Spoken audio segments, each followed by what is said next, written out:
Kagigiliwan ng mga estudyante ang bagong earthquake simulator na formal lang binuksan ng MMDA kaninang umaga sa Makati. Tinawag itong Shake, Rattle and Learn. Isa itong tila tipikal na bahay pero kaya nitong isimulate ang mula magnitude 4 hanggang magnitude 8 na lindol. Tulad ng earthquake simulator ng Pag-asa, gumagamit ito ng hydraulic motion platform na nagpapagalaw rito na tulad sa totoong lindol. 15 tao ang pwedeng magkasya sa dalawang silid nito. Layo ng simulator na bigyan ng kasanayan ang mga rescue personnel at maging ang publiko ng dapat gawin sakaling lumindol. Bukas din ito para sa field trip ng mga estudyante.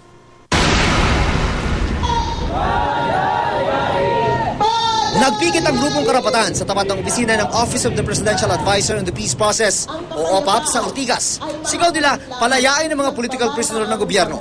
Ang pananatili raw sa kulungan ng mga National Democratic Front Peace Consultants ay hadlang sa pagpapatuloy ng usaping pagkapayapaan sa pagitan nila at ng gobyerno. Dagdag nila, mahigit 400 political prisoners pa rin ang nakakulong, kabilang na ang 13 NDF Peace Consultants.